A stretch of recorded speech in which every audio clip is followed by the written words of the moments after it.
In this video, I'll show you how to change the ordinary earnings rate in Xero. Now, there are two ways to change the ordinary earnings rate. The first way is through an employee. In order for you to do that, simply head over to the top bar, and on the left-hand side, click on the fifth option, which is payroll. Now, under payroll, head over to employee management, and down below, select employees. Now, once you are on the employee section, you want to head over to the employee in which you want to change the ordinary earnings rate. This will be Sonia Michaels for me. So click on that employee.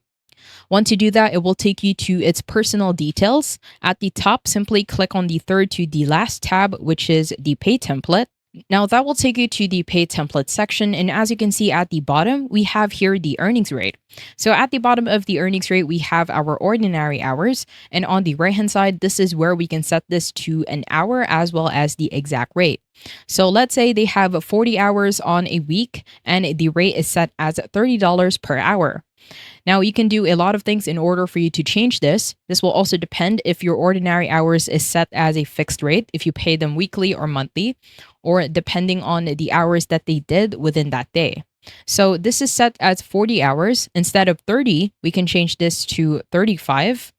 And once you make that change, it will automatically reflect within the total amount. And once you are done, head over to the bottom and the right corner and click on Save. Now, if you want to change the ordinary earnings rate as a whole for all of the employees, what you can do is set your rate on the ordinary earnings. In order for you to do that, head over to the top and click on Payroll again. And under Payroll, head over to the very bottom and click on Payroll Settings. And once you are on the Payroll Settings section, head over to the top and click on the fourth tab for Pay Items. Now that will take you to the Earnings tab, and on the left-hand side, make sure Earnings is selected. From here, you want to scroll down until you find Ordinary Hours. On the right-hand side, click on the three dots for more actions on Ordinary Hours, and at the bottom, simply click on Edit. So in here, we have the types of units. Now you can also set this to weeks or days. I want to set this as hours. At the bottom, it will be the rate per unit. So if you want to change the exact price that they make in an hour, you can change it right in here. Now, if you change the rate per unit on the ordinary time earnings, it will automatically reflect on all of their pay templates. So let's say we want to set a rate per unit for 35 per hour. Once you're done, head over to the bottom and the right corner and click on Save.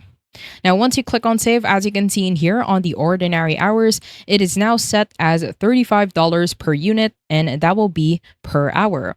I hope you found this tutorial helpful. Please let me know if you have any other questions in the comment section below, and I will try my best to help you out.